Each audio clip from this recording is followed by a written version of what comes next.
So we really look at the whole situation of Ukraine in a positive way.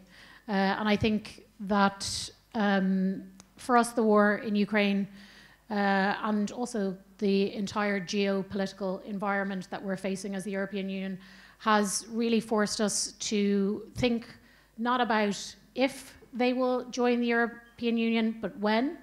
And we spend a lot of our time thinking, because we're a think tank, about the how. The new report from the Commission advising EU leaders to open negotiations with Ukraine obviously makes this a very timely event, and the forthcoming December Council meeting as well. We've published extensively on the topic of Ukraine, everything from defense and security, because without Ukraine in the EU, we don't believe that the European Union will be secure in the future. We also have a study, which is actually outside. All of our studies on Ukraine are outside on the table and downstairs, on post-war reconstruction and EU integration. The study is written and reviewed jointly by experts from Ukraine and the EU, and it highlights how Ukraine can not only benefit from EU membership, but also benefit the EU as a whole when it joins.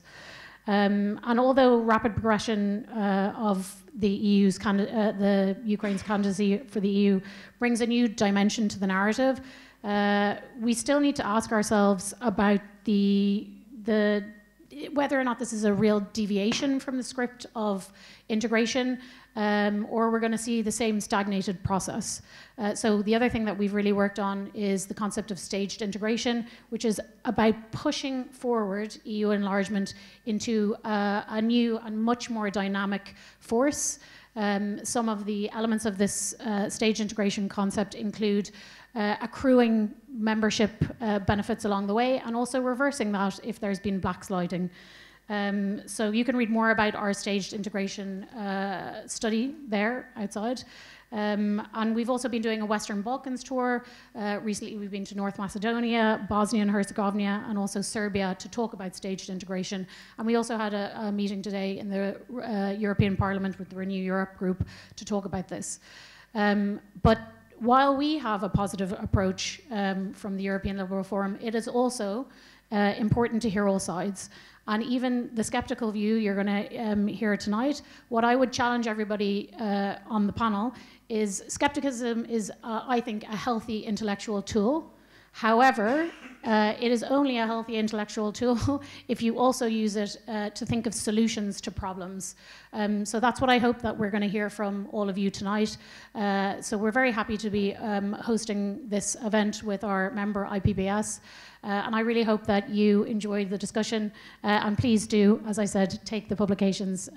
We work hard on them, and I think they provide not just the political input, but also the technical input on how we're going to achieve proper integration of Ukraine into the EU. Thank you. And let me introduce the panelists.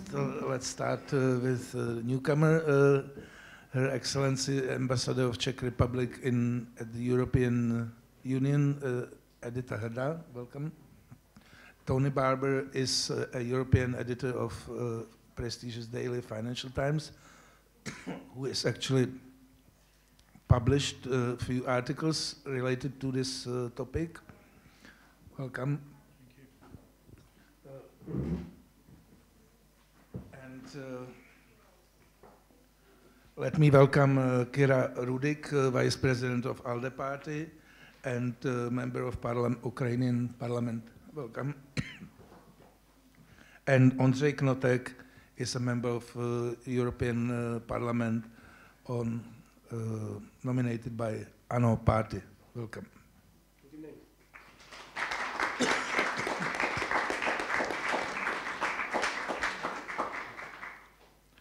It seems to me, when I was looking at the topic, that as far as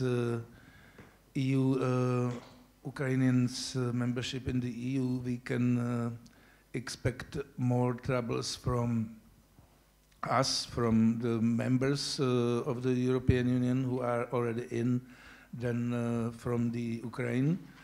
For the Ukraine, it certainly will not be an easy task, but if we look at the previous waves of enlargement, it doesn't seem to be very something which is not like such a huge problem. If we look at the level of corruption, for instance, there was also a huge level of corruption when, for instance, Romania was accepted to the European Union. If we speak about the size of the country, Poland was also quite a huge size country when EU was enlarged also, and Poland was accepted into the country. It's obviously very poor relatively to, especially to the Western Europe, but in the previous waves of enlargement, countries like Bulgaria, Romania, and also Poland were quite poor. It's even though Ukrainian is huge as far as the population, it will increase the economy of the European Union by 1% only. So it seems to me that it's possible to overcome these troubles, and as far as Ukraine is concerned, I tend to be quite optimistic, but I expect more troubles on the part of current EU members, because EU will have to reform itself, and it will have to reform its institution. It will have to open the treaties. It will have to reform the voting system in the institutions. It will have to reform a very sensitive topic, agriculture policy, which is consuming a major part of EU's budget. And there is a pressure to cancel the veto of particular countries in foreign policy that was quite clearly mentioned by German Chancellor Olaf Scholz at his speech in Prague, by the way. So it seems to me like that important countries of founding countries of the European Union would create quite a pressure that canceling the veto would be a precondition for taking someone in. And plus, it's hard to imagine that Ukraine will be taken in besides or without other countries which are already waiting in line. It was mentioned by my predecessor. Definitely, we speak about Albania, Montenegro, Serbia, Northern Macedonia, but there are also other countries. There is also Georgia, Bosnia, Herzegovina, and Kosovo, perhaps. So it will be quite a wave, and also there is this example of Turkey that we kind of lost Turkey, and no one is these days really taking it seriously that Turkey will ever end up in the European Union, but its application has never been cancelled or taken back. So sorry for maybe too long kickoff of the discussion, but so my question is, and I would start with, if I may, with Tony. Do you think I am right if I expect more troubles from the European Union than from Ukraine? What's your take on it? Thank you very much. To give an answer straight away to your question, you can expect a bit of difficulty on both sides. I'm not sure you can quantify it and say it will be 51-49 or something like that, but there will be difficulties on both sides. But just to make my own personal position clear in this, I mean, I do very much stand in favor of Ukrainian membership, and I think everything should be done in the most imaginative way possible to bring that about. Yet we all know that it's not going to be straightforward, and I'd like to try and phrase some of the issues at stake in a less conventional way than they're often put. They're often put as if it's, on the one hand, can Ukraine meet the requirements, the economic standards, the acquis, the rule of law, democracy, and so on. And on the other hand, can the European Union itself reform its own institutions and financial arrangements and so on in order to accommodate Ukraine and other candidate members? I think that second point needs looking at in more detail.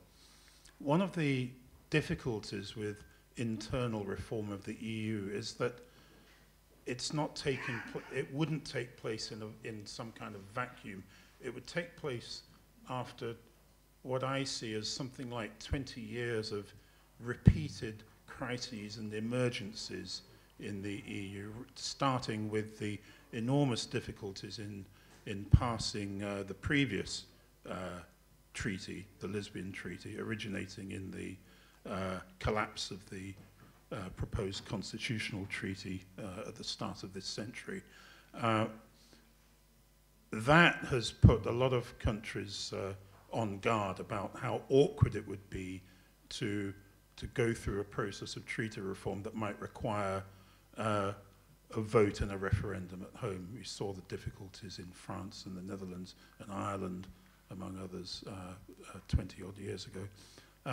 At the same time, the nature of the emergencies that have sprung up in the last 2 decades have meant that resistance to enlargement now takes place within national societies. It's not just a case of some governments being critical of it, whereas other governments are in favor. One sees popular movements inside countries reflected in the emergence of new political movements. We see it in Germany, we see it in France. These movements are capable of having great impact on politics as practiced in their own countries, and this in turn causes a rebound effect on the policies around subjects like EU enlargement. And I think there could be a lot of difficulties here.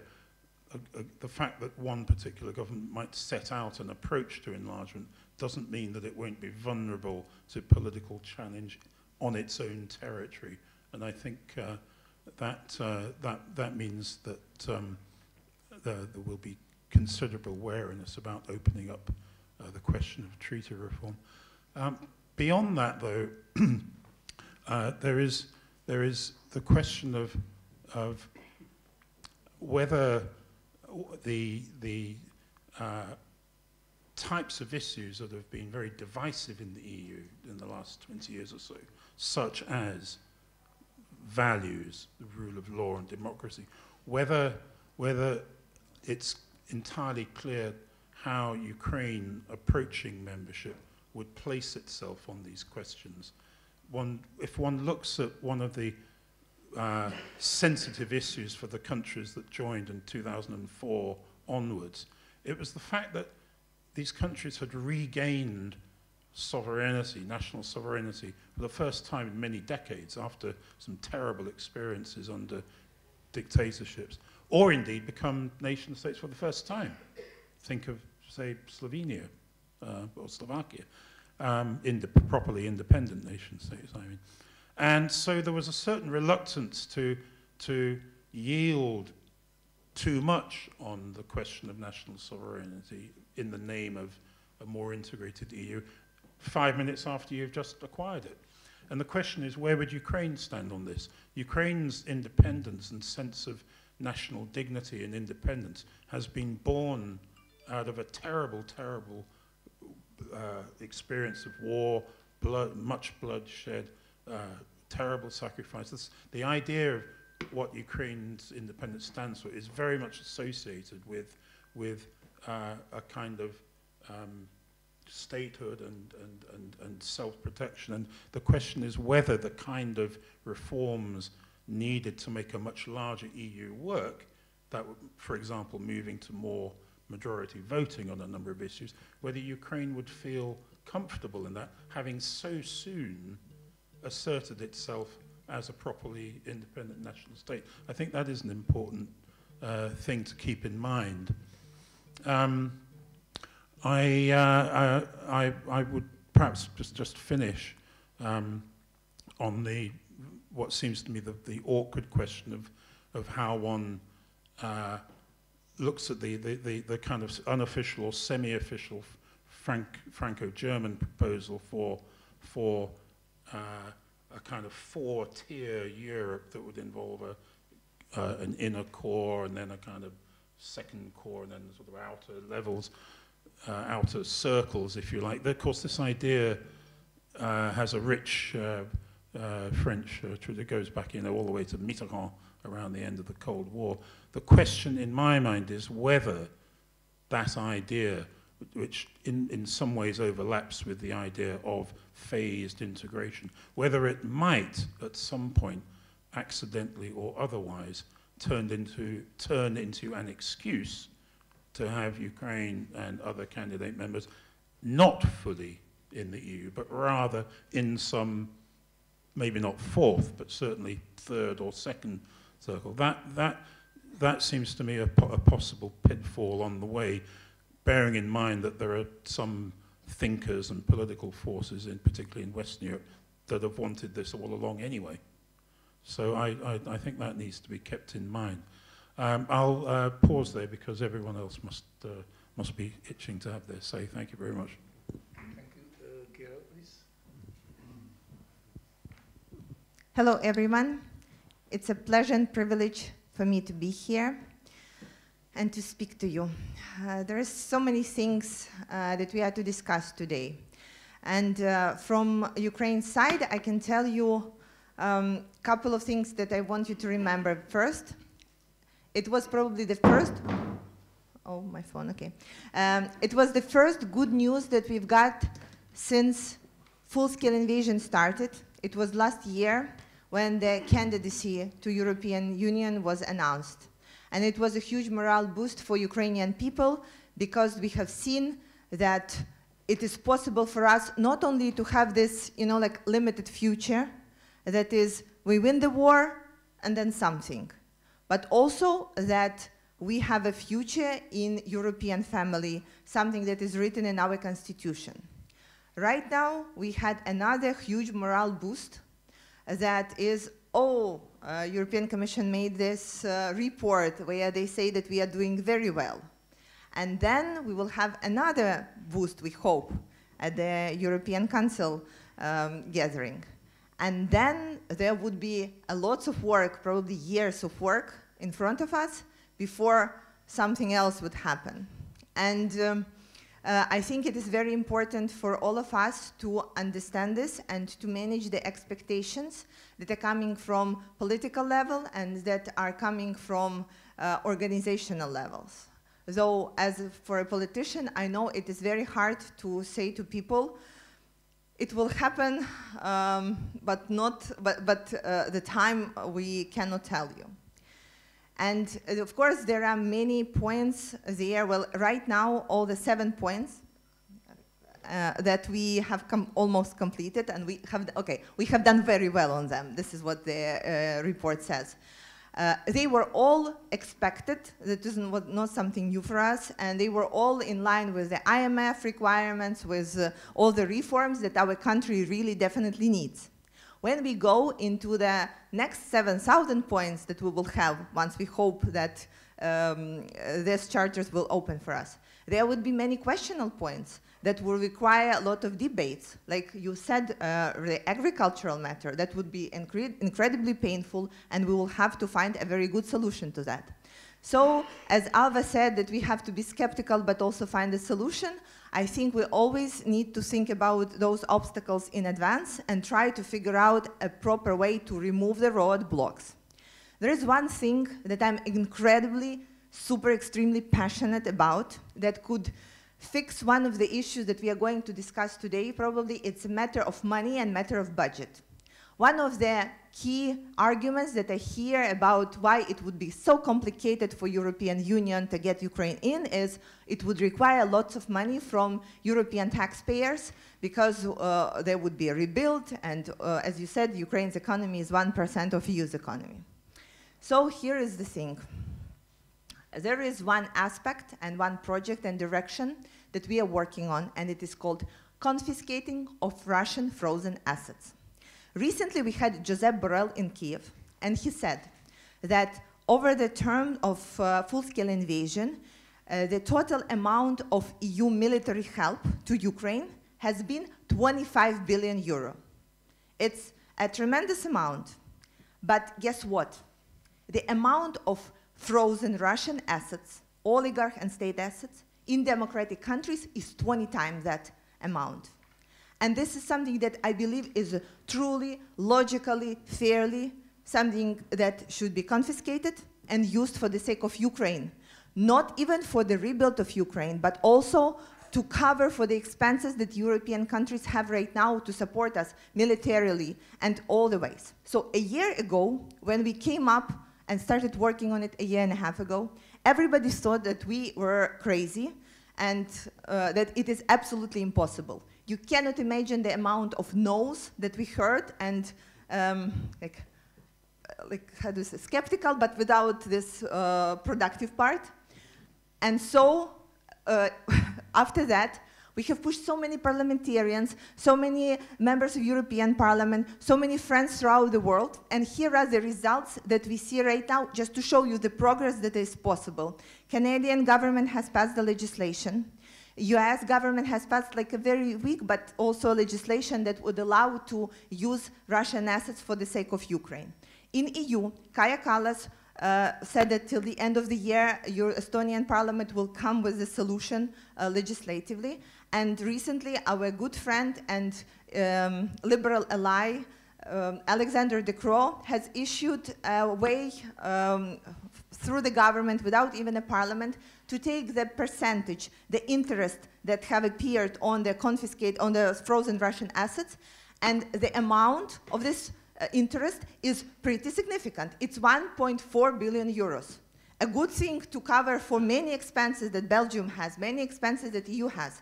And we do believe that there would be more and more countries that could go like that. Because you know better than me, in politics, it's the precedent that makes sense. It's the first person who does something scary or something that nobody was never done before.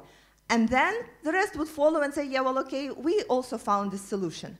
So we are pushing to that, and I'm arming all of you and all of our panelists with this argument when you hear a thing, oh, we should not be spending money to Ukraine, or the EU expansion would require changes to our budget. Here is the real thing. We don't want people who actually support us with their hearts, with their minds, also to support them with their tax dollars. There is money for that. And there is a fair and logical and legal ways of taking those money and using them for the right thing, of making Putin pay for what he has done and not making everybody in this room and everywhere in Europe to make what is done. Thank you.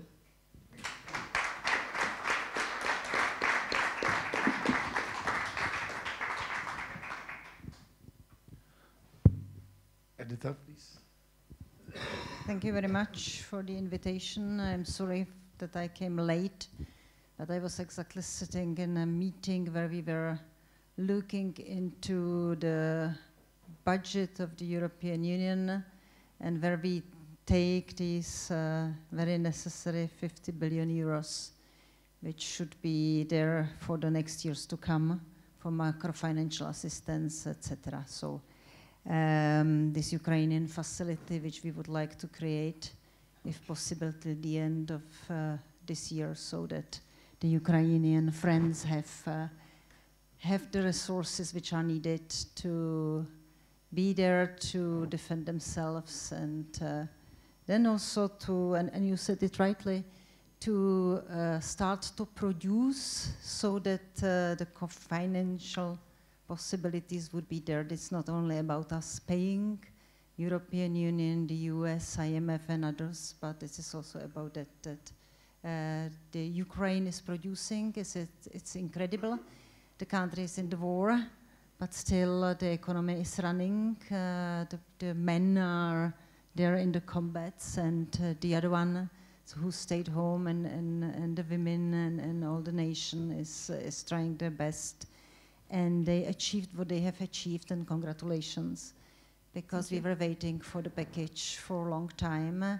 The Commission was really working hardly. This was not only Ukraine. the evaluation by the Commission, but this time it was totally record for 10 countries. This package, and of course it's up to the member states to pronounce themselves with the council conclusions at the end of December and evaluating what then should be done. And I think that Ukraine is there with such a high profile is admirable, and really, again, congratulations from our side. It is, of course, quite difficult.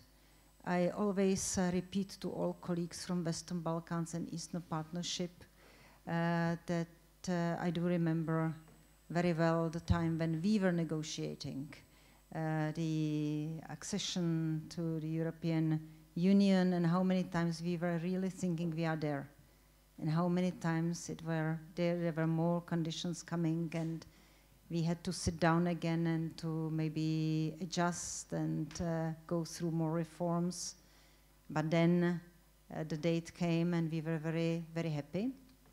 When we start now to think about the enlargement in general, of course these who see how the European Union is functioning now, having 27 when we had 28 member states, then fully understandable is that by 35 it would not be possible to go ahead with such a kind of decision making, because as Mr. Kissinger once said, where is the telephone number I have to call if I want to speak with Europe?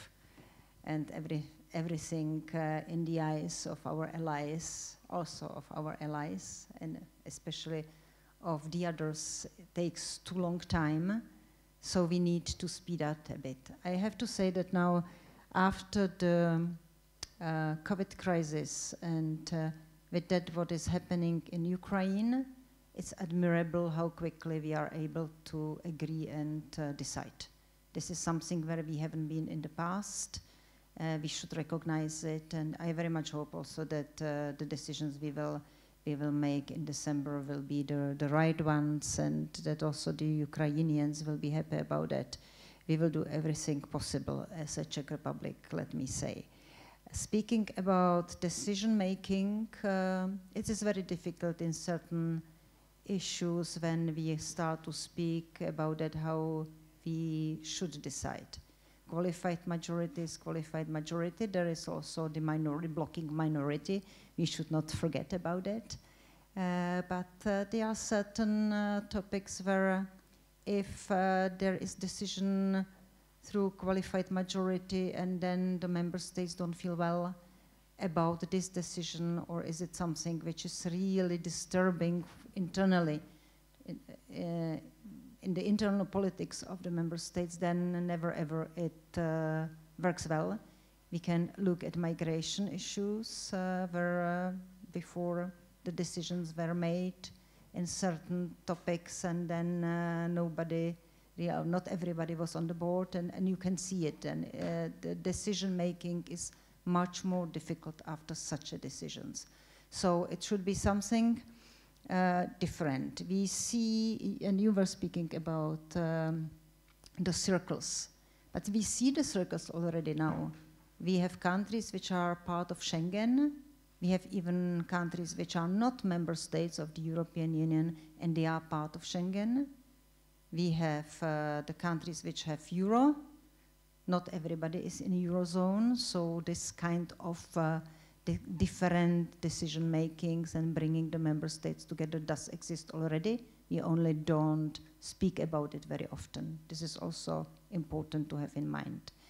And of course, I think that certain reforms are needed. Many of them we are able to make them in the margin of the treaties we have now through passerelles and others, and we are now really looking at it in the internal discussion. So I don't see enlargement as such a big issue. Speaking about decision processes, of course, these who are against enlargement will use it fully, and this is absolutely clear. But I think that the gradual approach, it was called before gradual approach, maybe we will have other term for that in the future, is something where we can see how the things could work. And Ukraine is a very good example, by the way, because when the war started and we wanted to make certain things easier, the integration, for example, in the energy market, this is something what never ever happened before.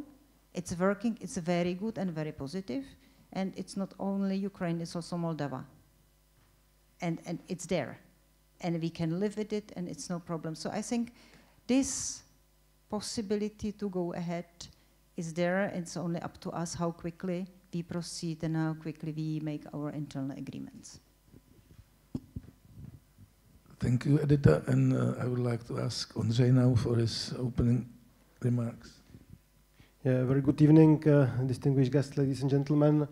The enlargement is often perceived as a bonus or add value for the particular country to join the EU. But those who profit are all. And I would say especially the EU, because through integrating internal market and also through bigger geopolitical power, we are stronger. And I think we can profit most if we reach a situation that all European states are under one roof. And I think this should be our common target. Maybe there are different pathways, there are different styles, there are different configurations, as Madam Ambassador explained. One country pays euro, one not, one is in Schengen, one not, etc. But at this, in other words, somehow we are going one direction. Now we are in a situation when, based on this illegal, crazy, terrific aggression, the states that are in the buffer zone between the EU and Russia are, let's say, thinking in a speedy way, okay, shall we go now with the EU as a safe harbor with values, democracy, bureaucracy, but still values and democracy, or we should go to Russia or stay alone. And it's not a surprise that for most of them the answer is we shall try to head towards EU, towards NATO, towards stable allies. And this is extremely occasion for European Union to handle that process. And to answer, and here comes the original question of Mr. Macháček, okay, so where are the barriers? Is it more, when we now talk about specifically Ukraine, is Ukraine ready and is the EU ready? And the honest answer on honest question is today both sides are not ready. While when we look to Ukraine, I'm fully convinced that the motivation is high, the effort is high, and it's only a question of a time to get there. I can bring one example. At the time of brutal frontline war, the environmental minister of Ukraine was as a guest on the environmental committee of the European Parliament and exchanging topics about climate change. And he was able, at the time when Ukraine was under attack, or it still is, but at the time was as well, he was able to say, we believe that the reconstruction of Ukraine will be in line with the taxonomy criteria of the EU. For those who don't know, taxonomy is sustainable finance. To be honest, not even every member state is happy to say something like this. So, I mean, it is, and I'm coming from Czech Republic that also has some issues with taxonomy. Yeah. So it confirms that the intention is very serious, and beside the war itself, there are a number of processes and activities that are seriously working. So perhaps not there yet, but one day definitely will be. Then I come to the EU side, and I'm a little bit more skeptical because, to be honest, I think not everyone in the Brussels bubble speak in an honest way. Yeah? It has been, I will not describe all the situation, not to repeat, but the enlargement is taken somehow as a hostage by some member states not to lose power. Because if nothing is changed, and I don't mean the cosmetic changing, I think we all agree that it's not possible to have 33, 34, 35 commissioners. I'm coming from business. I have never seen a board of a company with more than 12 people, and already 12 is enough. Yeah, so I think no one questioned this, and finally there will be volunteers as a first member states to give up their, to have a no commissioner for one mandate, and these changes are at the same time simple. But I'm quite afraid that there are some, and I will not name and shame, that speak honestly about, yeah, let's have Ukraine on board as soon as possible, but they do not want to transfer the power more to the east, because we are talking about big and quite populated future member state. And they also take this reason, this enlargement, as a hostage to control their power. And on the other side, the eastern member states, they don't want to lose the last pieces of full sovereignty. And this is equation which is on the table. It's kind of, I don't like this word, but it's an elephant in the room. And even as an engineer, mathematical solution of this equation doesn't seem so easy. So what is important, and where I want to land in the introduction, is that we shall speak very honestly among each other, because if we don't, there will be not realistic expectations from both sides, or not even both, it's all sides. And as we have heard, Ukrainian population perhaps believes that while 7 criteria are fulfilled, Ukraine is basically in Europe, but it's on the contrary, it's only the beginning. And when we are talking about integration of Ukraine, I'm not sure if the citizens are aware about positives and negatives that must be managed. Okay, so we need a deeper dialogue in the society to have more understanding, to manage the process, and through proper management we can then even shorten the process. But I would definitely not be there to say, to grant a concrete date for accession, not because I would not be willing to, but it could cause much more damage, because first we need to talk honestly among each other. It is fair to all, and especially to Ukraine. Thank you. Thank you, Ondřej. And I would like to have two questions for Tony. One is, if we imagine that there is this like inner core and outer layer of the within the EU. First question is, we speak about Ukraine, so it might sound a little bit impolite for someone, but just briefly, some people believe that if there is an outer zone which is less integrated somehow, or that there would be a chance for UK to come back together with Ukraine. That would be a chance if there is a sort of like inner core and outer layer of integration within the EU, that it would be a chance for UK perhaps to come back, UK for Britain to come back together with Ukraine. Being such a, I like to think of myself as a great friend of Ukrainians, so I'd be very happy to be in the company of Ukrainians anywhere you like. I'm sure though that Ukraine's ambitions to be a full member of the EU go much farther than those of the present government in London. But we'll see. These things are going to, a certain kind of sting has to be removed from the wound first, I think, in the UK. And second question, it seems to me that traditionally it was a policy of France to have this like perhaps more integrated inner core of the Eurozone, but they never it was always opposed by Germany, which didn't, which wanted to have the same level of integration also for Eastern Europe, Eurozone, not Eurozone. Do you think that German position might change in this respect and be more in line with these traditional French proposals now? Well, as I was trying to indicate in my earlier remarks, I think it oversimplifies to talk about one German position that would be unchanging as events move forward through the process of trying to encourage enlargement. There are different positions in Germany.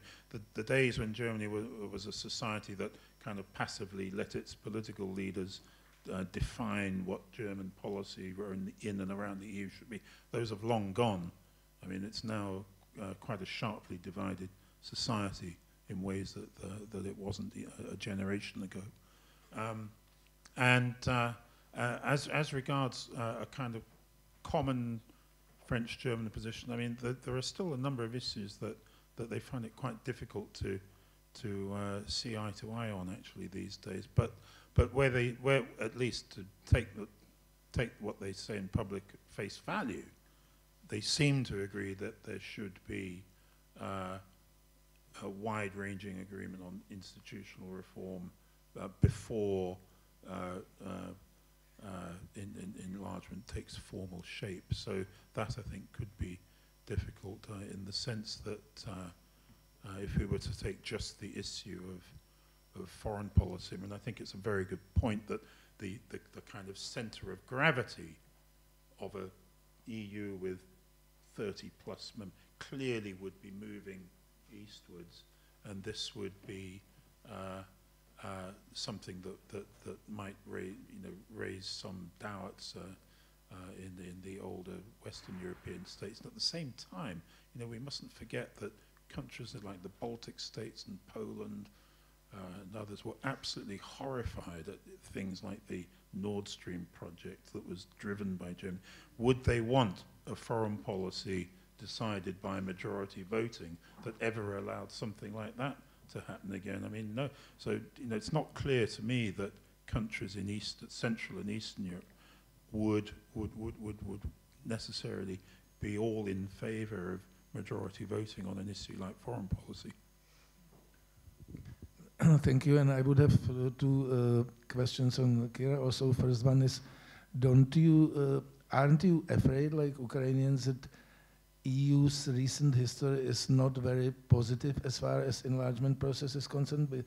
We already, maybe a lot of you have been here in May when we had a discussion here on Ukraine in NATO and Ukraine in EU also. So Jacques Rupnik remembered that he was celebrating opening the negotiations with Macedonians. They were not even Northern Macedonians at the time. It was like 2005 in Paris. So it's almost 20 years. And we are not... Are Ukrainians realizing that EU recent history is not quite optimistic about it? Whatever people say and whatever in rhetoric politicians are very welcoming, but the practice isn't very positive at the moment, doesn't seem very positive. Are you asking about political class or people on the street? Well, I'm asking about both. Okay. So again, my favorite example is about my father, who has, he knows nothing about politics, and his feeling is not about EU's past or anything that happened. He feels, by the way that it is presented in media, that we are almost already in EU, but the paperwork is somewhere in the mail. And he said, I'm okay to wait, just a little bit. So this is the feeling right now. And this is why I started with managing the expectations, because what we are seeing is a lot of work in front of us, and we will have to explain to people why is it taking the time that it is taking. Second, when we are talking about the past, and our colleague states situations. I think geopolitically it was a different situation, and right now when we were talking, I wanted to ask a room this hanging question. Can we imagine EU not expanding? Can we imagine saying, okay, no, these things will remain status quo? Because I think with issues that we are facing geopolitically, that is kind of impossible. And the main narrative of Russian propaganda in all the countries that we mentioned, Western Balkans, Ukraine, Moldova, Georgia, is exactly this. You are not welcome there, they do not want you, and you will always be second-class citizens.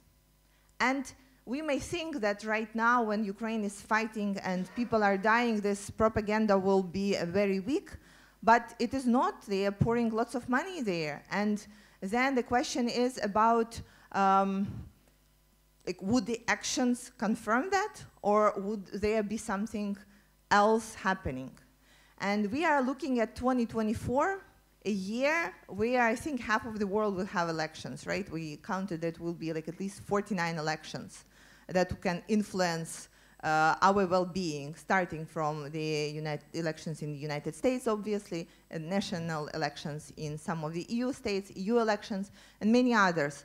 And we know that if we think the world is changing quickly right now, then it will change significantly next year, and we look at it as a very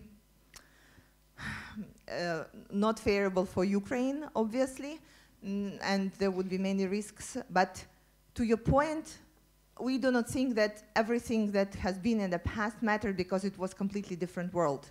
Right now, I do not think that democratic leaders have a chance to say, okay, let's wait for 7-10 years and see what happens.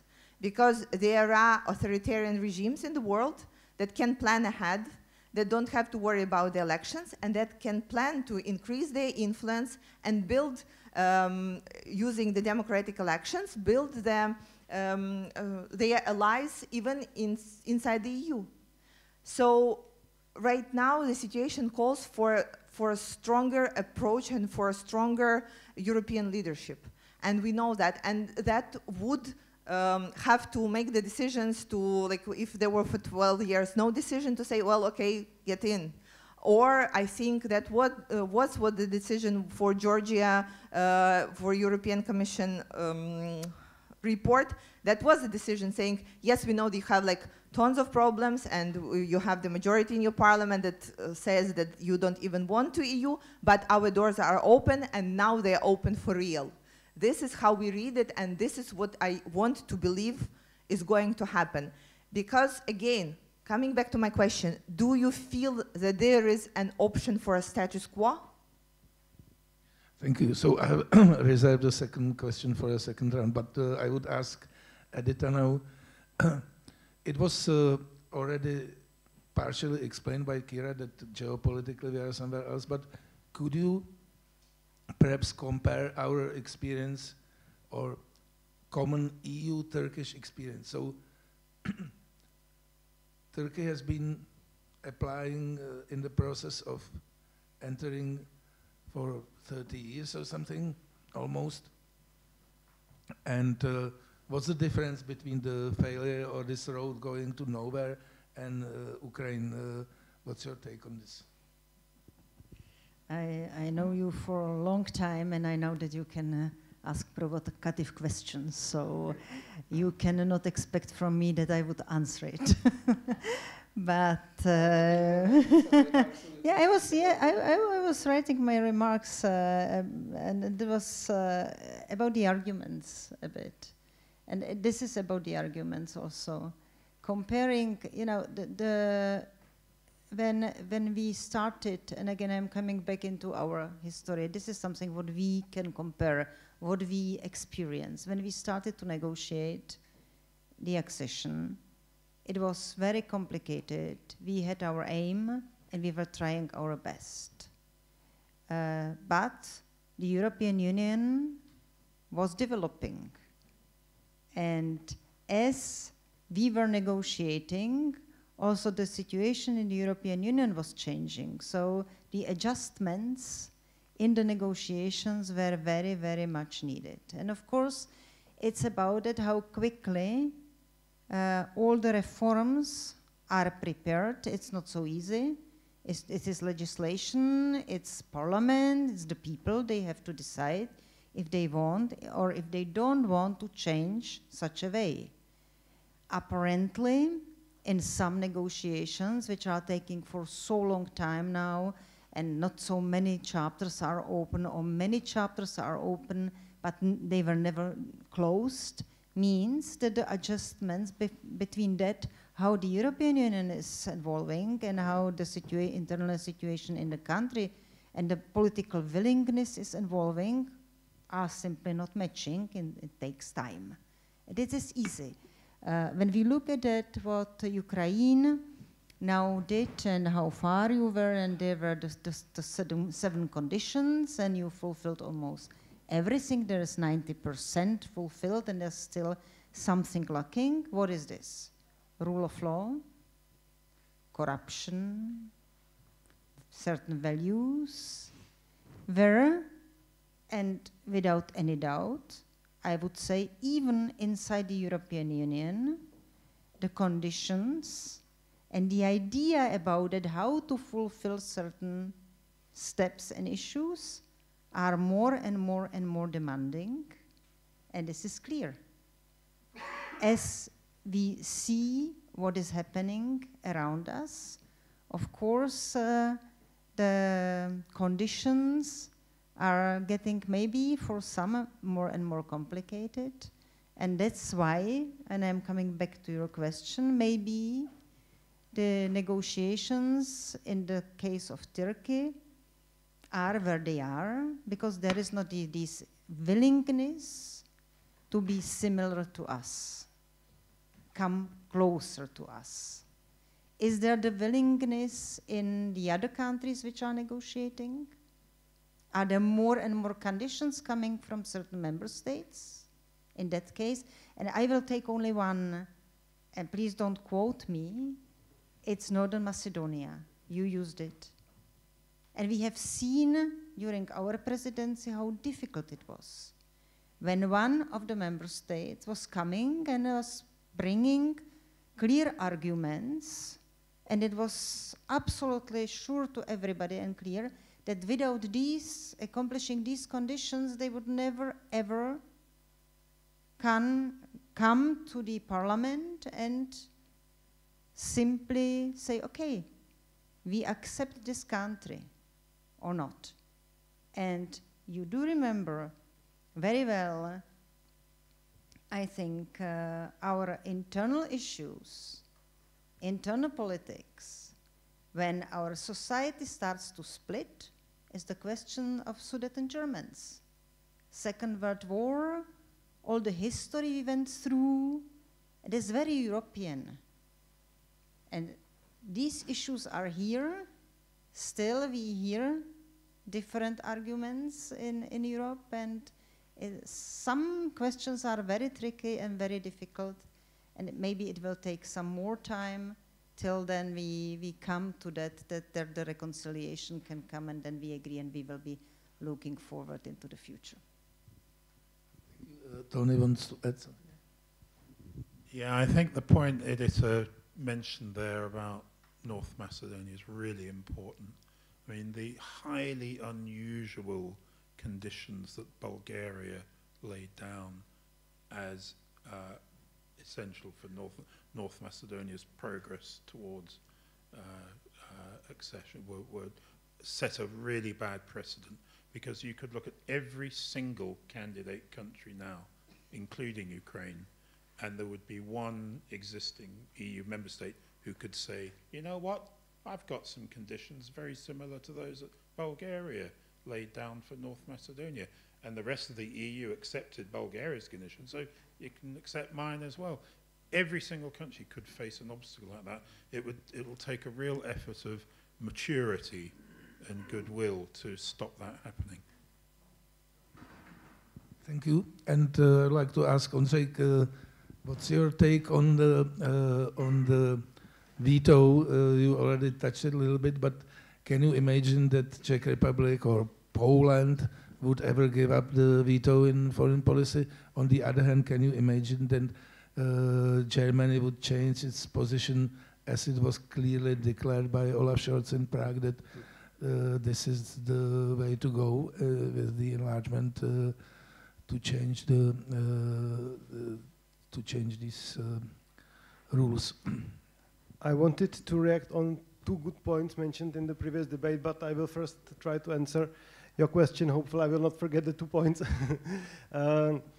I mean, never say no to anything, but what is in my eyes the root cause is that the internal market, well, the root cause why we needed to have still some individual power to some time to time, and the point is time to time, not on every meeting on sanctions, yeah, which one member state is doing to have a veto, is that the internal market is not yet fully developed. And I have one sensitive example, which I will say very, very quickly. And I have had chance to work for Luxembourgish company as a board member of a production plant of that company in Czech Republic.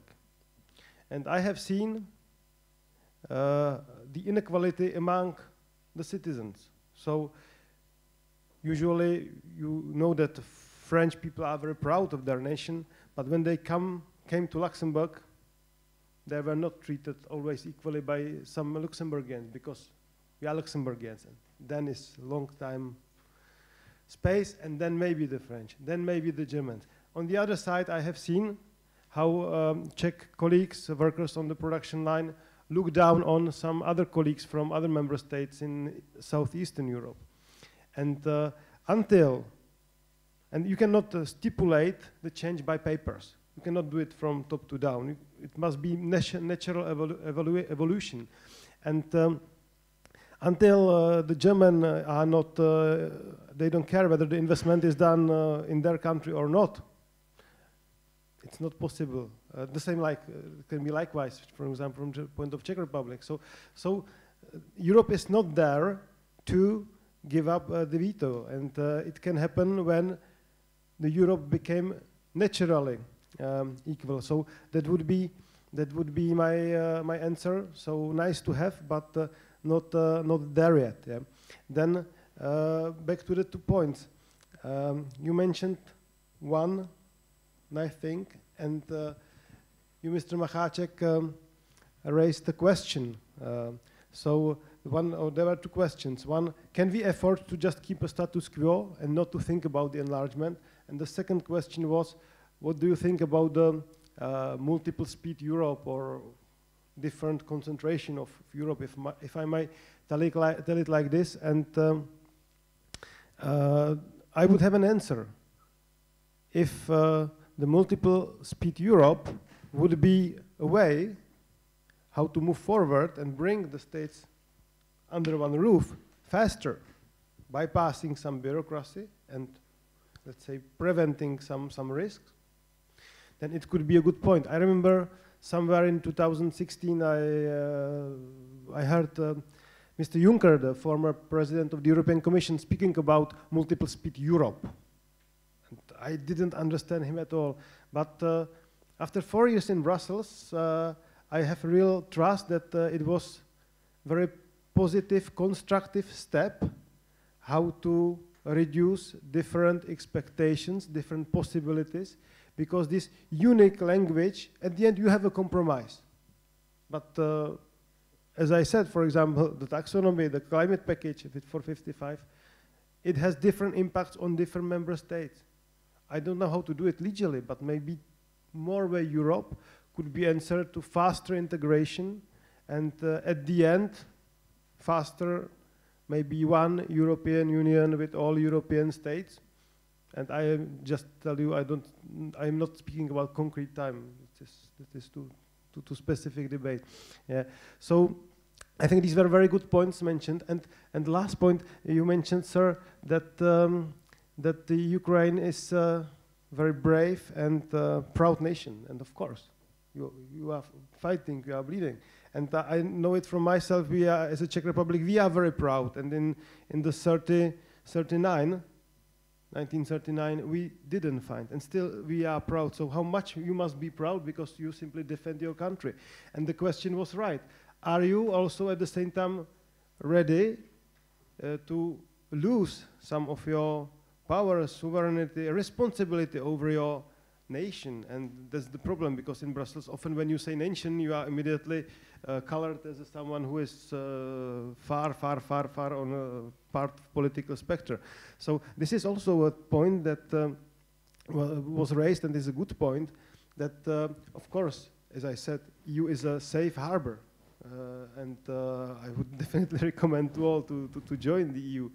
But at the same time, it is always a loss of sovereignty and the blackmailing to make the changes in the treaties in order to enlarge European Union are going the direction that the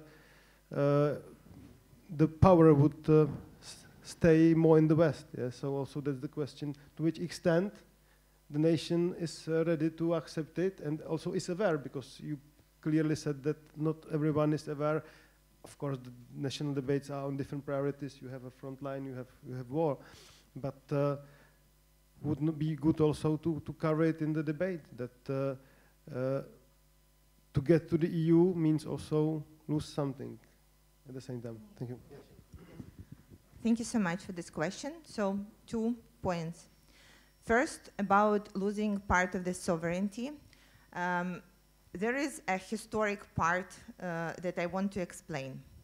We are getting, in a week, there would be a 10-year anniversary of the Revolution of Dignity. It happened when students went on streets, and this is where we overthrew our president, Yanukovych. What this president has done is, when the whole country voted that we want to be with EU and to join NATO, he went to Vilnius and signed a deal with Putin that to turn the country around and to have a deal with Russia and integrate in Russian economic space. And people could not take it. And this is when the revolution started, and this is when Russia invaded Ukraine. It happened not in 2022, it happened in 2014. So there would be 10-year, I wouldn't say anniversary, just a date of 10 years when Russia is fighting us, particularly for this matter, that we decided that we want to go away and we want to be members of EU and NATO. And right now it is written in our constitution. So it's like not a will of Ukrainian people, it's a super will. The question, if people understand that being members of EU is losing part of your sovereignty. I'm not quite sure. I don't think there was any political party that took of their like a goal to explain to people that EU is losing part of sovereignty. At least it was not very popular. So this is why I think we will be on a very good path for some time. And I would come to my previous point again. Things that right now on those 7 requirements, and I truly believe that some of the other reforms that are necessary, that are very good for my country. And I'm afraid to say it, if there was like a no end goal at the end, I would still want this process to continue, because it puts a proper political pressure, proper social pressure on us as a country to change for good and become more transparent, have rule of law, have proper processes in place to fight corruption, and just be better and more European in this matter.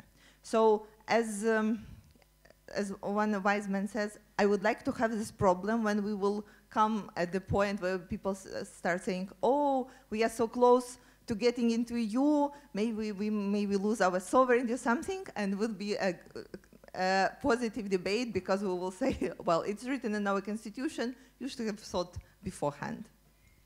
Before I open it to your questions, I promised Mr. Paris Alva from member of European Parliament on EPP to have a first question or first intervention, so welcome.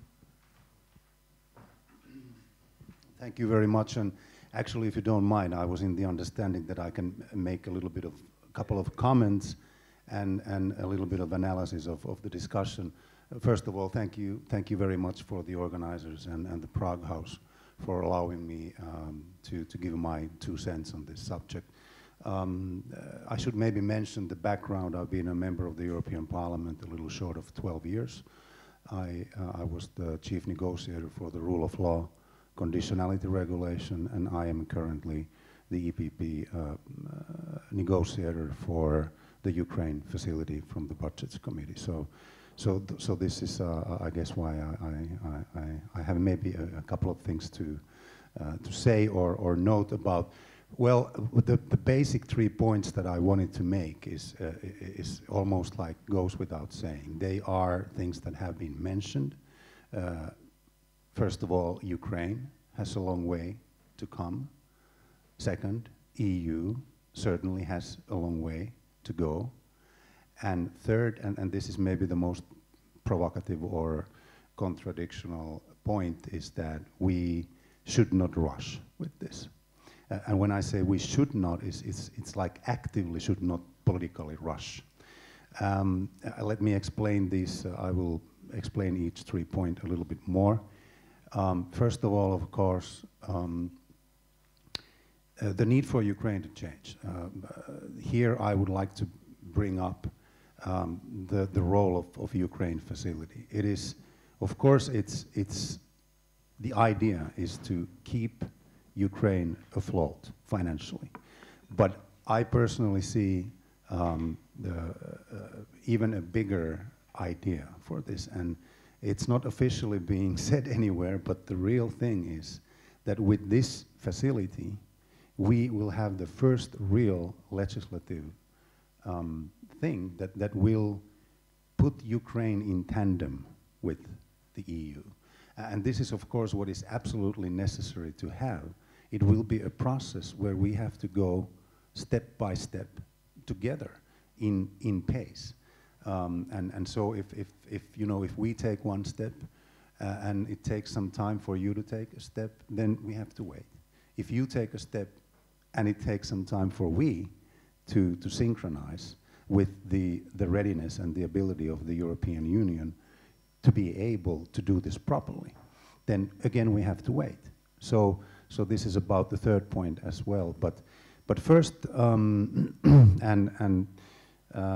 really the legislation on the Ukraine facility is also a big political idea. But technically it's not about that, but in reality it is. So second point is that EU, certainly. I mean, we already heard about it, but there has to be a complete revision.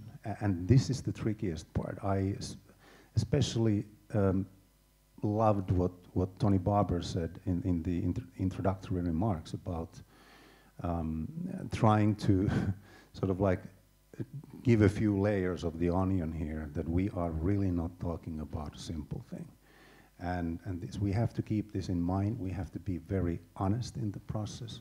And it may bring about challenges that we actually are not even aware of at the moment.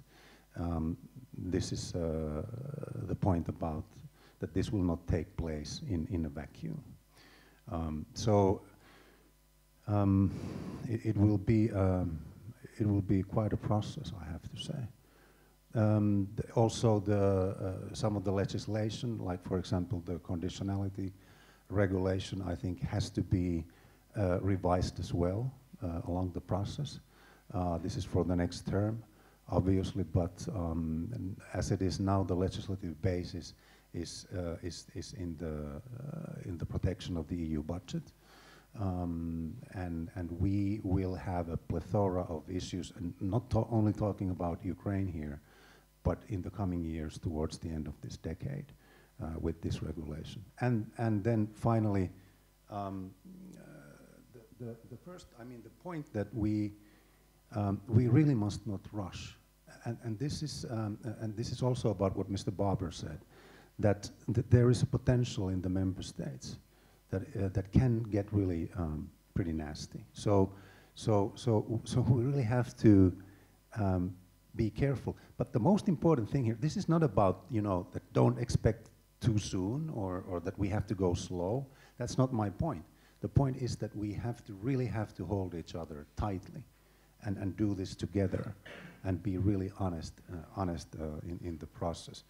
So, yeah, but the Ukraine facility, as I understand, is now stuck in the council, to put it in plain words.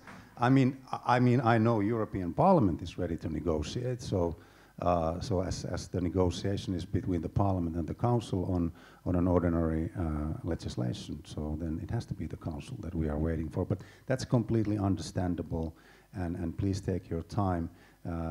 At the same time, I would like to give maybe one question, maybe to the ambassador, because my understanding is that the Commission is actually completely ready to do the financing part, the facility, the continuation of MFA Plus in the form of 26.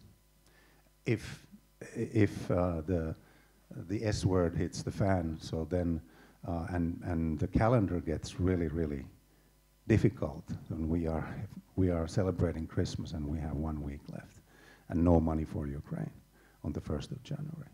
And then the question maybe is, are you ready for the 26? Is the Czech Republic ready for the 26? Thank you. Thank you. So it's, let me say that it's not so much about Ukraine, it's about MMF, the discussions we have.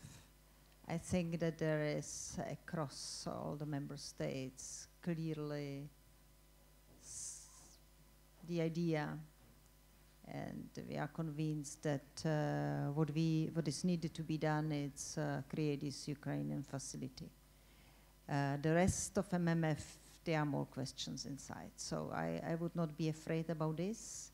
Of course, we know that's, and we do remember our presidency, how it looked like macro-financial assistance, and we ended as we ended with the discussion during the last European Council. I hope we will be ready before, but Czech Republic is definitely ready. For us, it's not a question. Thank you. So I would like to now open it to your questions. So if you could please always introduce yourself and tell us which panelist, which of the panelists you are asking the question. So, gentleman over there, yes. I have a kind of a booming. Please wait for the microphone. So if someone is.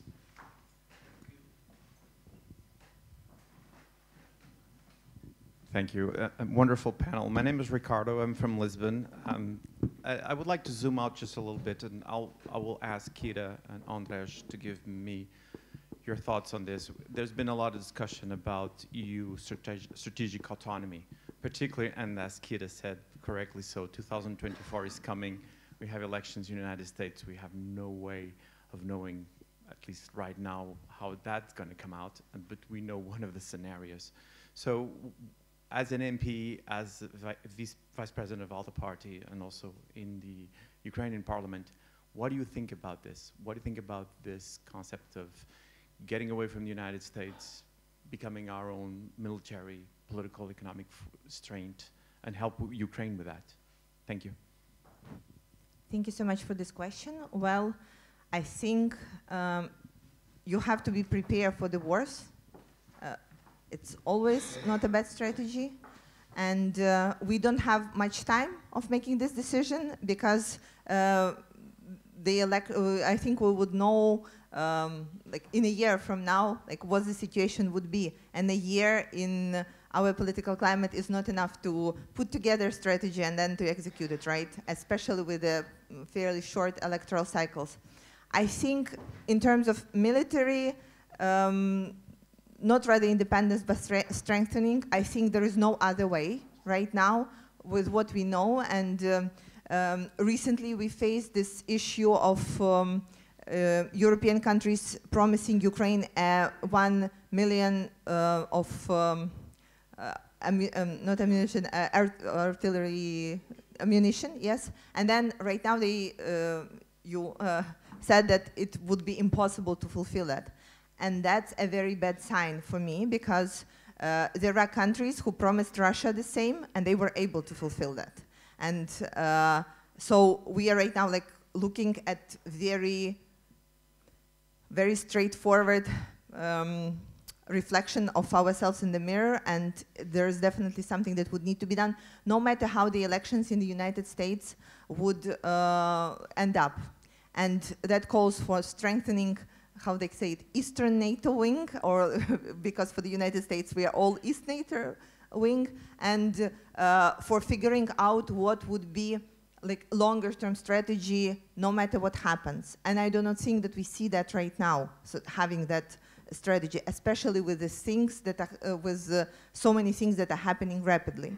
The main issue that, if you look like again a couple of abstractions up, is that authoritarian regimes, they can have a luxury of planning 50 years ahead and not having parliaments and all and publicity to deal with, and they can move with whatever direction they want. Democracies are slower. Democracies are stronger long-term, but if we know about ourselves that we are slower, then we have to prepare in advance. And this is what we are calling, saying, you think that you would need less weapons in 5 years? We do not think that that's the case. And you think you would need less military budgets in 5 years? There is no thing in the world that proves this theory, right? So I think we would know soon enough, and it's on us to be prepared and start planning ahead right now. Thank you. So the next question, the man in the back, it's quite...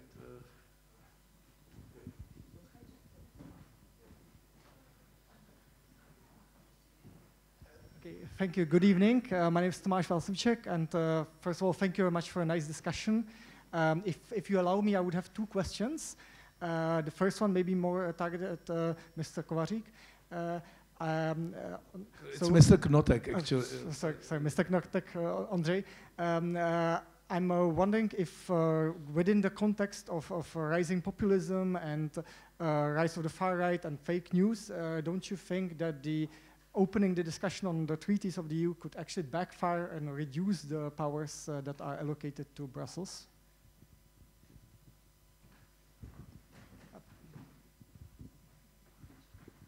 To be very honest, I'm not sure if I have understood your question. So if you may ask in different words, please. Yeah, if we open the debate on the institutional treaties and on allocating, for example, making the decisions in foreign policy based on a qualified majority, don't you think in some areas this could actually, for example, populist parties would turn this around and demand that Brussels has less power, actually? If I may, I am not Mr. Knotek, but I should, as I said in the discussion, the debate has already started. It was opened by German Chancellor who started the debate in his lecture in Prague, so it's here. So it's not like whether we should open it or not, it's open, right? If that was the answer, I can be comfortable with that. Yeah. Then the question is legitimate, and we have here the question. I put it in a different way. We want to be strong, okay? And can we be strong as an EU through strong member states, or strong EU as a strong federal EU, or a strong EU through centralized so-called Brussels bubble, not listening to arguments of the others? And of course, if that question is on the table, some people can say, and maybe abuse the debate for something that you can call populism, whatever the definition of populism is. So perhaps you are right, but it is part of the equation, as I said, and we need to solve it. The West holds the power a certain way, and it will be a compromise between losing the power, losing the sovereignty, and accepting that the central point of Europe would move if Western Balkan and Ukraine joins in certain way. Yeah. And by the way, when I was talking about different layers of Europe, multiple speed, I was even considering that to this format of Mr. Juncker, the Czech Republic would fit, not to the core, not definitely today. So it was not only to say that the newcomers should stay somewhere as a second class. No, I see it already among existing members. So I hope I could I answered your question. A second very short reaction on the first question. Question raised. You asked me on the question. What was the question, Mr.? Yes, strategic autonomy. I think it's already given because the COVID crisis and now the energy crisis simply change the citizens' wishes. And now it's not only about the army, it's also about medicals, it's also about energy. Now the strategic autonomy, and if not immediately strategic autonomy, then open strategic autonomy is a request by the population. So the political parties are reacting on it, both on EU, on national levels, and I think it is given that Europe will be in, or at least will try to be much more sovereign in the critical fields. Whether our pathway is successful, will be successful, and we will be competitive with the US that have different approach, with the Asia, that's a question mark, of course. But the trend is given, and I see it on the daily basis. Thank you. And if you allow me, then the second question still, or already moving. Thank you.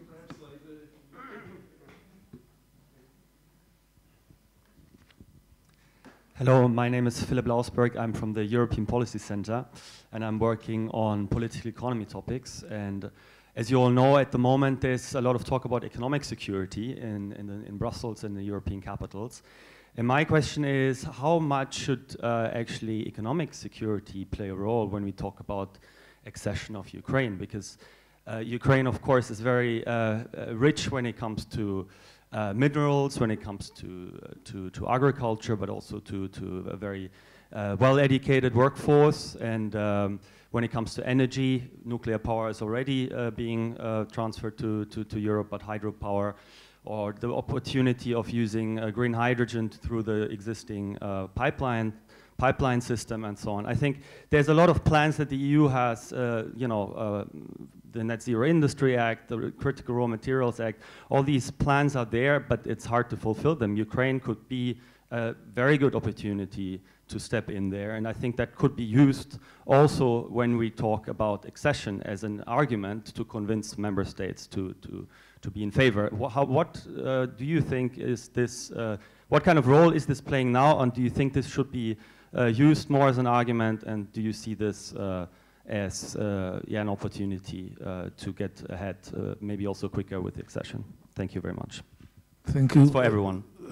Okay, so but I would like to start with Tony and then Edita. Well, I think it's clear that Ukraine, in terms of size, geographical size, population, economic potential, as it rebuilds from war, would be easily the most significant of the candidates for enlargement. So in that sense, it would be, in principle, highly beneficial to everyone in the EU to see Ukraine with a rapidly expanding economy, also done in a kind of green way, which, I mean, I think there's a lot of work being done on this. However, this is not, I'm afraid to have to say this, please put in some notes of caution yet again, but it won't be a completely smooth ride. I mean, we have seen issues of friction arise in recent months, first over the question of agricultural exports with Poland and a couple of others in Central and Eastern Europe, and then most recently with a dispute over truckers. And these are the kind of things that we can expect more of, to be quite frank, as the prospect of Ukraine fully integrating into the economic sphere of the EU emerges. So it won't be easy. And the question is how those types of tensions, they remind me a little bit of when the big enlargements of 2004 to 7 took place, and we saw things being cropping up in debate in France, in the UK at the time, and Belgium, and so on, about the infamous Polish plumber, and a lot of disputes about the rights of workers who would move from Central and Eastern Europe into Western Europe, and so on. This could easily repeat itself in the case of Ukraine, and it just needs, as I said earlier, level-headed, mature leadership to stop these things getting out of control. But I don't think they'll go away. Yeah, I agree. It will definitely not go away.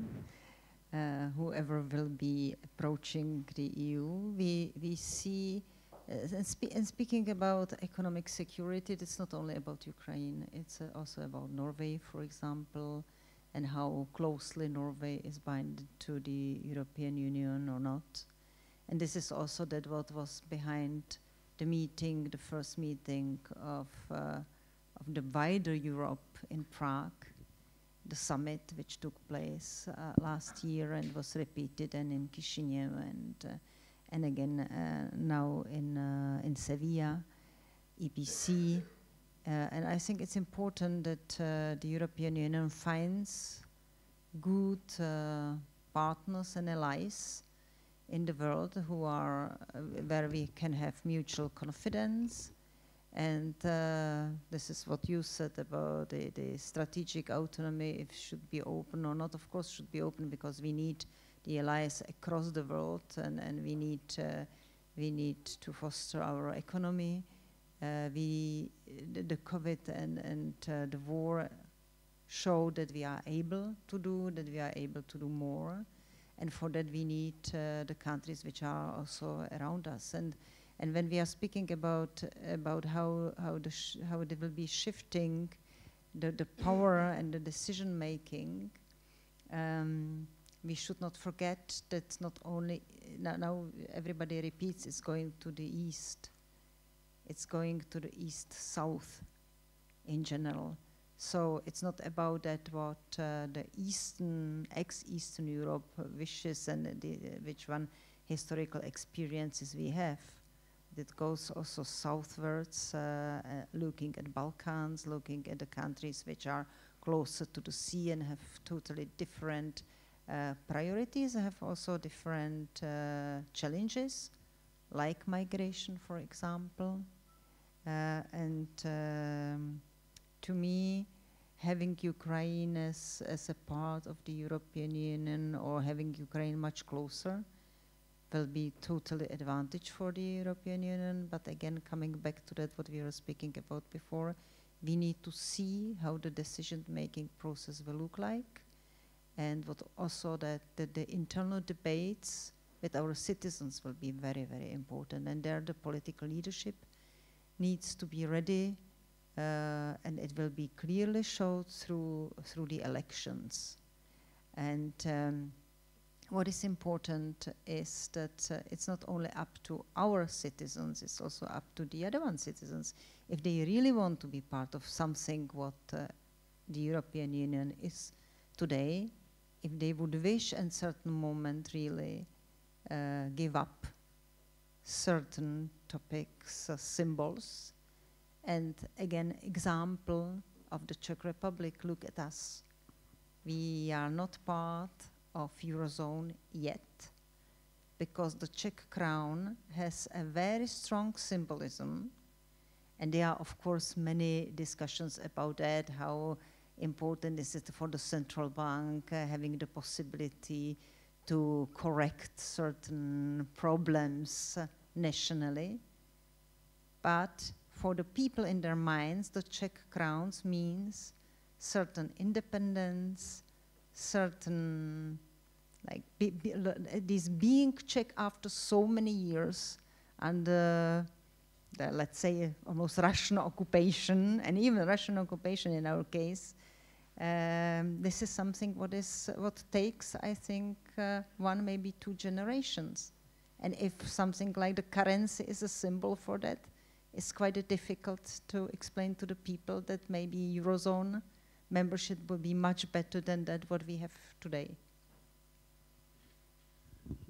you. So I think we have this. Okay. Thank you. Considering the breakout of the new war in Middle East, do you feel that this would have like an impact on the Ukrainian integration and maybe slow down the process? This is for me. So it's hard to say about the integration. What I definitely can say that we feel that it could have an impact on the military assistance that we are receiving, because the fact is there is, well, at least right now, there is a fixed amount of weapons, supplies, ammunition that is being produced in democratic countries or the places where we can buy it. It's like not growing exponentially, unfortunately. So we would want 100% of everything that's being produced that could help us fight to go to Ukraine. We know that with everything that's happening in Middle East, there would be some distraction and there would be some division of those weapons and supplies. And this is why, of course, it is a threat. In terms of EU integration, I think we are avoiding the topic right now because we are talking about things that we can control, is how much EU integration depends on what's going to happen at the battlefield. And that there would be, well, in my perspective, there's only one end to the war is Ukraine wins and regains all our territories and then figures out how Russia would not attack again.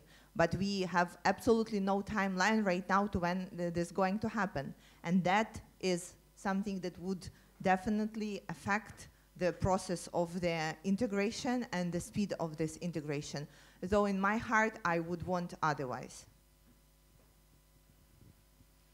Yeah, I think the Middle East war actually could have a lesson for Ukraine and the enlargement process in this sense. In a number of EU countries, the Middle East war has split societies right down the middle. You've had pro-Israeli sentiment on the one hand and pro-Palestinians on the other. There've been the public going out in large marches. There've been clashes between politicians. In France, you had the upheaval on the French left because of the public remarks of Jean-Luc Mélenchon, left splitting up over this. And that, although no two situations are the same, Ukraine's not the same as the Middle East, but it is not impossible to imagine a situation in which emotions became raw over the subject of Ukraine as it moved closer towards joining the EU.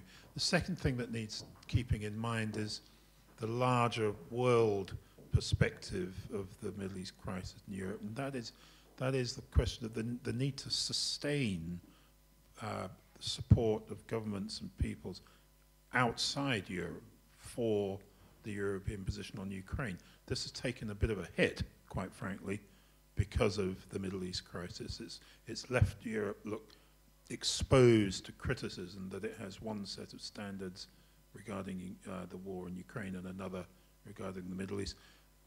I don't share that view, but I can tell you it's quite widely held around countries in Asia, Africa, South America. So these types of crises, the Middle East being the most prominent at the moment, they can impact in an indirect way on the question of the EU-Ukrainian relationship, yes. Thank you. So we have a... what do you want to say? Okay, like a last... okay, so after one more question. So we have a space for last question. But I don't see any. So I will have one which I wanted to ask you before, and then we will have a little space for the last, because, well, it's more like a remark, but I think that if you emphasize too much this like hope for so much resources getting out of frozen Russian assets, I'm myself quite skeptical with it. If you look at some investigative pieces, for instance, in Wall Street Journal was writing about in Bloomberg, it's extremely complicated process. With the yachts, for instance, it's, we are getting to an absolute situation where that these states in Caribbean and elsewhere where these yachts are parked have to pay millions and millions to maintain them, because if they don't do it, the price of the yacht is growing dramatically down. In few years, it would cost nothing. They have to pay the wages of captains and etc. I didn't know how complicated and absurd it is, and there is no easy way to. It might be easier to force European Union to issue bonds again, like it did during the pandemic. Maybe, even though Germans said at the time that it was the first and last time, but it's just my remark that, and I would like your reactions on it. Like, it seems to me a little bit dangerous to send it like a message to the public that it's just like we will take everything Russian and freeze it and we will finance reconstruct, because it's legally it's going to be extremely complicated. It's Edita also wanted to react on this. Only to clarify, we are speaking about the interests from the frozen assets, not about the assets as such. And this is the first point. It's about the assets of the Russian Central Bank. It's not everything belonging to whomever. This is we have to have in mind. And the third point is, of course, that it could be theoretically used if we find the right formula for that. That would be absolutely fine. But these assets are only in 3 or 4 member states. They're not in each and every one member states. We have something what was deposited by the Russian Central Bank. Only technical point. Thank you. Madam Ambassador, you are absolutely right. So I would need to clarify. When we are talking about $500 billion, it's 2 types of assets. They are all frozen, so there is no need to take any action to them right now. They were frozen under the sanctions at the very beginning of full-scale invasion. Around 350 billion is Russian state money. So money that Putin was preparing for the war and stored state assets in different European states, Japan and United States and a little bit Canada. And you don't have to investigate it, you don't have to pay money for maintaining it, it's just there and they are frozen, sanctioned. One, and there is an interesting going on them, and my closer goal, and our as a country closer goal is to at least have the interest that is going on that being directed to Ukraine.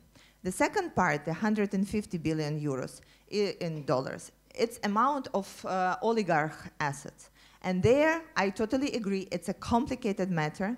There, we are working together with Bill Browder, author of the Magnitsky List, and he can tell you, and he told me it so many times, that there is a strong fight against the best lawyer in the world, and at the end you will get probably 100 or 200 euros done after all the legislation.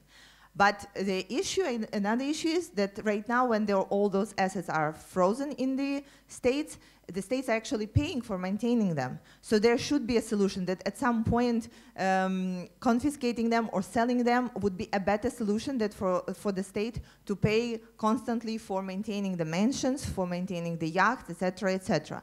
So it's again, then there are 2 main things that needed to confiscate them. The first one is a legal solution, and the second one is a political will. For the legal solution, again, we are acting as pirates, and we are looking at any kind of legal solutions that can be proposed. Bonds, this, that, deciding to take, this is Kaja Kallas's idea, I think, deciding to take a loan against having the current money being support for this, any kind.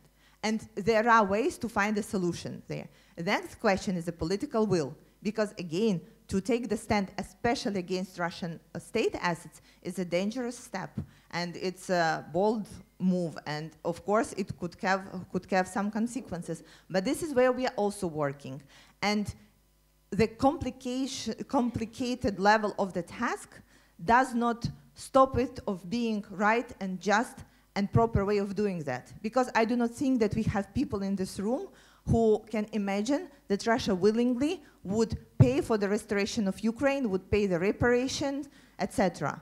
Right? We do not think so, and we do not hope that. We can think that it could happen in 50 years, but this is not what we as a country could afford. And then it comes that then there should be somebody who would pay for that. And we would pay it in Ukraine, and we are paying the price every single day. But there would be other people who did not do the harm, and they would still have to be like financially responsible for that. And this, again, that tears me apart, the injustice that comes at this. And this is why I so strongly believe that if we gather here next year, we will have so much more progress, because when we gathered in similar with Alva's invitation last year, there has been no progress at all, and the whole room like this were thinking that I am and that it's completely impossible and hard and cannot be done. Well, it can, and we will be pushing for that. So thank you very much, so this is the end of our discussion, and I hope you enjoyed it. I would like to thank all to all panelists, to Ambassador Edita Hrdá, Tony Barber from Financial Times, Kira from ALDE party, and Ukrainian Parliament, Ondřej Knotek, member of European Parliament. And thanks again to all of you. Thanks again to European Liberal Forum to helping to organize it. I would like to thank my team back in Prague who spent a lot of work on it, and especially I would like to thank Prague House and Lucia's team for preparing everything. And I would like to invite all of you for downstairs for drinks and refreshment and some food, so we can continue with the discussion informally over the drinks. So enjoy yourself, and thanks for coming, and see you again. Okay. I thought you did already. No, that's not. Sorry. There is one last remark from Kira. Okay. Oh, now you put me into a position when I'm standing between people and food. That's like the worst place to be there. But it's my favorite story, and I really want to share it with you to bring us back to basics. So how many of you have been to Ukraine? No? Some? Okay, good. So it was the first day of full-scale invasion, and the bombarding of Kiev started at 5 a.m. We woke up with the bombs, and Ukrainian constitution has a very clear explanation of what the parliament should do at a time like this. We should gather inside the chambers and vote for the martial law to begin. And so we started calling each other from political party leaders, asking even if we can get people in, because nobody knew what's happening and like where everybody is, and people were evacuating their families, and the city was in distraction, and the bombs were everywhere. And plus, we've got this comment from our security team that said, absolutely not. And the reason for that is Ukrainian parliament is located in the middle of a huge park. And it's very visible and very obvious. And like for any Russian missile or plane, it was like no-brainer to hit that. So we gathered in the underneath, in the underground tunnel of the parliament, how many people we can get, and we were waiting for the green light. So for those of you who have not been to Ukrainian parliament, it's an old Soviet building that was created in the style of monumentalism, so that even if you are a member of parliament, you are still small and significant to the building of communism and socialism. And so imagine that building covered with the bags of sand in the windows, and with the lights turned off, and with many military people. And we at some point got the clearance from the security saying, no matter how many are of you, will have 10 minutes in and out. And we were running into the chambers to vote for the martial law. And I remember that when we got into this dark chambers and we looked around, we have seen that of 420 members of parliament, almost 300 came. And for the 10 minutes that we were desperately clicking our buttons, calling for the whole world to stand with us, to help us, showing to Ukrainian people that we did not run and we will be fighting with them, we were holding hands and we were singing our national anthem. It was one of the most emotional moments of my life, but we also made a vow between our political powers and parties that no matter how long it would take, no matter how painful it would be, we will stand together until we win the war. And at that moment, I should remind you, most of intelligences of the whole world did not believe that we will stand for more than 2 or 3 days. And the fact that we are still fighting and that I'm here today has 2 main reasons. The first is the brave men and women of Ukraine that are fighting at the front right now. But the second reason is the brave men and women from outside, from the whole world, who stood with us and are standing with us. And when we are talking about important things, expansion and bureaucratic problems and reasons and processes, I want us to remember the basic of it, the basic reason of why we are fighting and what we are doing and where we want to be. Thank you so much for all of your support and good words that being said for my country. And glory to Ukraine.